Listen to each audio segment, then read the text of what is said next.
Hola, mis queridos hermanos, te invito a estudiar el libro de Eclesiastés. Eclesiastés, todo es vanidad, 1 del 1 al 11. Le gustan los acertijos y se divierte armando rompecabezas. Le relatan los enigmas, le entretienen las historias que concluyen de manera sorpresiva. Si usted respondió afirmativamente a alguna de estas preguntas, le va a encantar el libro de Eclesiastés. De principio a fin, es un largo enigma compuesto de misterios tras misterios. Tan pronto como hemos logrado resolver uno, nos presenta otro, pero recompensa nuestro esfuerzo no solamente con satisfacciones intelectuales, sino también con consejos valiosos para la vida cotidiana y una orientación central que nos motiva a servir a Dios sin importar lo que venga. De entrada, debemos aclarar que los estudios discrepan mucho en cuanto a cómo resolver los enigmas de Eclesiastés. Interpretan de manera variada tanto sus detalles como su mensaje principal. En esta breve obra no será posible analizar los diversos puntos de vista, por lo que nos limitaremos a explicar las interpretaciones que nos parecen mejor. Vanidad de vanidades, dijo el predicador, vanidad de vanidades y todo es vanidad. 1-2. El hecho de que este versículo sea el más conocido de Eclesiastés no implica que su interpretación sea fácil. ¿Quién fue el predicador? ¿Por qué se llama así? ¿Por qué dice que todo es vanidad? ¿Tendrá razón? Nos contradice otra parte de la Biblia que solo puede tener para nosotros un escrito que anuncia que todo es vanidad. ¿Qué significa exactamente la vanidad y la expresión repetitiva vanidad de vanidades? No claudiquemos con el desafío, con la oración a Dios y confianza en el Espíritu Santo. Analicemos Eclesiastés buscando respuesta a estas preguntas y otras igualmente importantes con que nos toparemos en el camino. El primer enigma, el autor 1:1. Lo pensamos, ¿qué aparece? Al principio de cada sección contienen preguntas sobre el contenido e interpretación del texto bíblico. Se debe contestar antes de leer la exposición. ¿Cómo se llama el primer versículo al autor Eclesiastés? ¿Por qué será que se le llama así? ¿Qué piensa proporcionarnos para identificarlo? ¿Habrá sido escrito este versículo por el mismo autor o por otra persona? Sirve para hacer un estudio inductivo del texto. El maestro de escuela o de instituto bíblico lo puede emplear para guiar el grupo a discutir el pasaje. La exposición que sigue aclarará las dudas y la explicación más del texto. Algunas sesiones incluyen con otros. Pensemos que algunas incluyen preguntas sobre la aplicación del pasaje. Al igual que Proverbios y muchos de los libros proféticos, Eclesiastés comienza identificando a su autor, pero no lo hace de manera sencilla y directa, sino a través de una especie de adivinanza. Esto nos indica que el libro está lleno de enigmas que tenemos que resolver para sacar a la luz. De hecho, en ninguna parte de Eclesiastés hallamos el nombre del autor. Siempre se le da el mismo título que siempre aquí, el predicador. No obstante, el mismo versículo 1 nos proporciona dos pistas sobre su identidad: fue hijo de David y rey de Jerusalén. Lógicamente salimos a la conclusión de que el predicador fue Salomón. Pero nunca falta algún listo que nos aconseja por ocasión. Fíjense, diría que el texto no dice con claridad que fue rey en Jerusalén. El predicador o solo David. Además, no recuerden que en la Biblia hijo de David también puede significarse nieto de David o tataranieto de David y aún descendiente de David. El predicador podía ser cualquier descendiente de David. El listo nos da en qué pensar, pero esta vez su advertencia resulta innecesaria, pues el versículo 12, el predicador mismo declara que él fue el rey en Jerusalén y agrega que reinó sobre Israel. Solo Salomón cumple ese requisito, pues después de su muerte el reino se dividió y ningún otro descendiente de David logró reinar sobre Israel, sino solo sobre Judá. Concluimos ahora con más seguridad que el predicador fue Salomón. No obstante, la palabra de listo nos ha servido. Nos ha advertido que podemos encontrar alguna trampa en la interpretación de Eclesiastés y tratemos de estar preparados para sortearla. El predicador de Eclesiastés entonces fue Salomón. El hecho de que Salomón sea el autor es la primera pista que indica que Eclesiastés es literatura sapiencial. En este tipo literario, el tema principal es la sabiduría, pues sapiencial significa relativo a la sabiduría. El libro más conocido de esta categoría es Proverbios, también compuesto por Salomón. Job y unos 10 salmos también son sapienciales. En todos esos escritos, la sabiduría de señalamiento para lograr una vida de éxito, prosperidad, buena salud, largos años, buena fama y felicidad. Básicamente enseña que el triunfo se obtiene confiando en Dios y obedeciendo, trabajando con diligencia, haciendo justicia, amando al prójimo. El mensaje de la literatura sapiencial siempre es: el éxito se logra obedeciendo a Dios. ¿Por qué el autor no se le llama por su nombre, sino solo el predicador? Una de las razones debe ser que ya hemos anticipado. El libro está lleno de enigmas y de identidad del predicador es uno de ellos. Otra razón tal vez sea que Eclesiastés, Salomón no habla como rey, sino como un maestro de sabiduría. La palabra predicador ha llegado a ser el título del libro. El vocablo hebreo es Coelet, que literalmente significa predicador o maestro en la asamblea. La traducción al griego es Eclesiastés, de la cual se deriva el título Eclesiastés en castellano. Para aclarar su significado, muchas ediciones modernas de la Biblia colocan la palabra o el predicador en el encabezado del libro. ¿Lo hace la suya? Eclesiastés significa predicador. Como indica el versículo 1, casi todas las palabras de Eclesiastés son del predicador, pero en el versículo 12, 9, 14 habla otro maestro de sabiduría, el editor del libro, que no era el predicador, sino que escribió acerca de él. Escuchen su voz también en 1:1 y en la frase dijo, dice el predicador, en el 1:2, 7:27 y 12:8. Salomón enseñó el contenido de Eclesiastés durante su reinado sobre Israel en los años 971 a 931 a.C., pero no sabemos cuánto vivió el editor ni cuánto puso el libro en su forma final. El enigma principal es el tema del libro 1, 2, 3. En estos versículos son los más importantes del libro, pues resumen su idea central. Por ello, merece un análisis muy minucioso. Según el versículo 2, ¿qué es vano? Según el versículo 3, ¿qué es vano? ¿Qué significa la palabra vanidad? El versículo 2 presenta la parte medular del tema, todo es vanidad. El predicador repetirá ese mensaje hasta el cansancio a lo largo del 1:2 al 11:6. Aquí lo subraya a través de la repetición.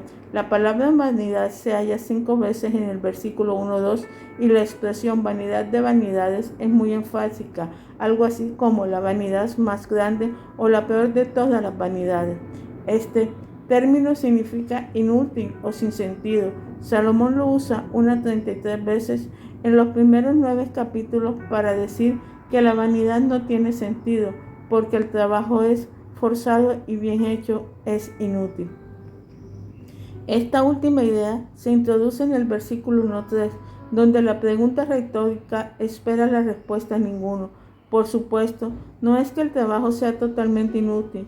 Más adelante, el predicador reconoce que el perezoso puede morir de hambre, versículo 4:5, y que en moderación la faena puede ser hasta placentera, versículo 2:24. Más bien, lo que quiere decir el versículo 1:3 es que el trabajo forzado no aprovecha, es que hace lo recto y cumple sus labores con excelencia, no logra ventaja sobre aquel que se esfuerza menos. Este escepticismo nos sorprende, pues contradice otra parte de la Biblia, especialmente va contra Proverbios que enseña, por ejemplo, que la mano de los diligentes enriquece, Proverbios 10:4, y que el arma de los diligentes será prosperada, Proverbios 13:4. Sin duda, el predicador creía en esa doctrina, pero obsérvese que no siempre se cumplía. En este sentido, era como todos los proverbios, pues estos no son promesas inquebrantables, sino descripciones resumidas de lo que generalmente sucede. Las excepciones afligen a nuestro autor, sin si alguno no era recompensado por su rectitud y diligencia, sus esfuerzos eran inútiles y el mundo no tenía sentido. Aunque algunos acataban las enseñanzas de la literatura sentencial, no había seguridad que tenían más éxito en la vida que los malvados perezosos. En la queja del predicador, no debemos pasar por alto la frase del versículo 3, debajo del sol. Esta expresión volverá a aparecer varias veces a lo largo del libro. Se refiere al mundo de los vivientes, en contraste con el mundo de los muertos. Mediante esa frase, el predicador advierte que lo que acaba de decir en los versículos 2 y 3 es cierto solamente si nos limitamos al mundo de los vivientes. Los términos claves de Eclesiastés 1, 2, 3 son vanidad, inútil, sin sentido, provecho, ventaja y debajo del sol. Es igual en el mundo de los vivientes. En los tiempos veterotestamentarios no había una revelación clara sobre la vida de ultratumba. Muchos israelitas creían esencialmente que todo terminaba con la muerte. Versículos 9, 10, Salmos 6, 5, Isaías 38, 18, 19. En los tiempos de Salomón había pasado de igual manera, pero ya no. En Eclesiastés, él muestra que no creer en un juicio divino después de la muerte conduce a las conclusiones desastrosas. Si la vida se limita a lo que sucede debajo del sol, el trabajo forzoso puede ser vano, porque no hay garantía de que jamás recibirá su recompensa merecida. Al final del libro, tanto Salomón como el editor afirman que definitivamente Dios juzgará todas nuestras obras. 11:9, 12:14. Por lo tanto, no es en vano tenerlo y guardar sus mandamientos. 11:10, 12:1 y 13. Exploremos estos textos, donde veremos que Salomón cambió de parecer, pero por el momento nos quedamos con el 1 del 2 al 3. El tema de Eclesiastés es: esforzarnos es inútil, no hay juicio después de la muerte. Ahora, pensemos o razonemos un poco. El tema de Eclesiastés le anima o desanima. ¿Alguna vez usted ha trabajado bien sin ser reconocido o recompensado por ello? Si se sintió tentado a esforzarse menos en el futuro para vencer esa tentación, ¿cómo le ayudará el recordar lo que Dios no juzga después de la muerte? La imposibilidad de cambiar el mundo. 1, 4, 11. Según el versículo 4, ¿qué cosa nos cambia? ¿Cuáles son las tres cosas de los versículos 5 y 7 que nos cambian? Según los versículos 9 y 10, ¿cómo? ¿Con qué frecuentamos o con qué frecuencia sucede algo nuevo? Habiendo presentado su idea central en los versículos 2, 3, el predicador ahora comienza a comprobarla. Su primera evidencia es la repetición continua en la naturaleza, 1, 4, 8, y la historia humana, 1, 9, 11. A todos nos gusta pensar que somos importantes. Esperamos que nuestro paso por las tierras deje alguna huella. Sin embargo, observa el predicador, aunque muchas generaciones han nacido y muerto, y la nuestra hará lo mismo, la naturaleza sigue igual, como si nunca hubieras existido. Por cierto, el sol cambia 1:4 de posición en el cielo durante el día y durante la noche. 1:5. El viento cambia de sur a norte o viceversa. 1:6. Y el agua de los ríos no para de fluir de un lugar a otro. 1:7. Pero esos motivos cíclicos y continuos no son cambios de verdad. Más bien subrayan que la naturaleza todo sigue inalterable. El ser humano no puede lograr cambiar el mundo natural. Ni siquiera llega a entenderlo, aunque el más inteligente, por mucho que investigue, lea y reflexione, jamás logrará dominar más que un pequeño porcentaje del saber humano. Pero aún todo el saber humano en conjunto, la suma de todo lo que la humanidad sabe acerca del mundo, no llegará ni cerca de ser una comprensión completa. Siempre nos queda más cosas que ver con los ojos y oír con los oídos. Siempre nos fatigaremos antes de poder explicarlo todo. La historia continúa con la repetición. La historia continúa con la repetición siempre en la historia humana. 1, 9, 11. Tampoco logramos cambios reales en la actuación humana, aunque cuando pensemos hemos hecho o visto algo nuevo, nos engañamos porque olvidamos que algo semejante ya se hizo. 1:9-10. Esto era más cierto en los tiempos de Salomón que ahora, pero aún muchos de los avances tecnológicos y científicos de la edad moderna se basaron en los logros de generaciones anteriores. No cabe duda que la venida de Cristo, unos 1000 años después de Salomón, trajo muchas novedades, 2 Corintios 5:17. Sin embargo, en la sociedad humana en general, los cambios no han sido tan grandes. Todavía no superamos los efectos desastrosos del pecado humano y de todos los esfuerzos nuevos para hacerlo resultan repeticiones de métodos antiguos. Una de las razones por las que queremos hacer cosas nuevas es que olvidamos lo que otros ya han hecho. 1:11. Cuando estudiamos la historia nos sorprendemos de descubrir que mucho de lo que ha pasado hoy tiene su paralelo en el pasado, pero aún los historiadores han sido incapaces de rescatar muchos de los sucesos del olvido.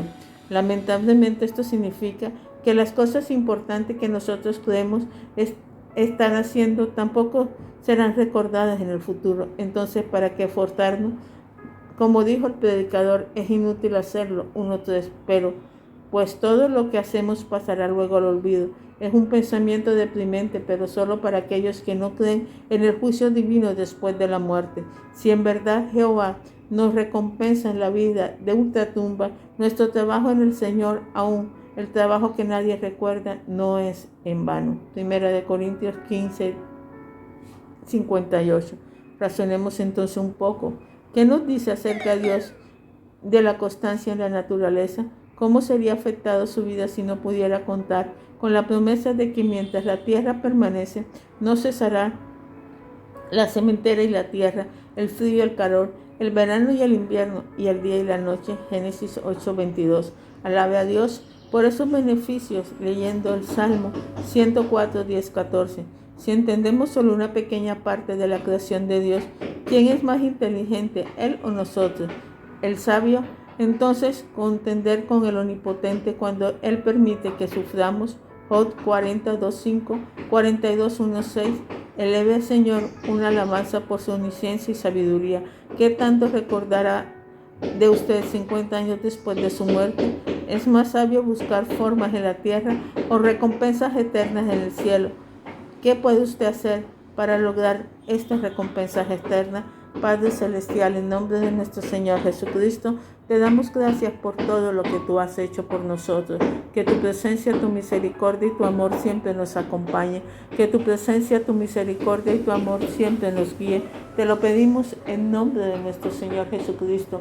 Gracias, Padre Celestial, oh Dios eterno, Señor, por enseñarnos que hay que buscar las recompensas eternas. Porque esta vida, Padre Celestial, debajo del sol, oh Dios eterno misericordioso, pasará, pero las recompensas eternas que tú nos tienes a cada uno por andar en tu palabra y en tu vida, nunca, Padre Celestial, en tus caminos nunca acabará. Te pedimos, Dios eterno, que nos des cada día sabiduría para mantenernos en tu vida. Amén y amén. Dios te bendiga, mi hermano.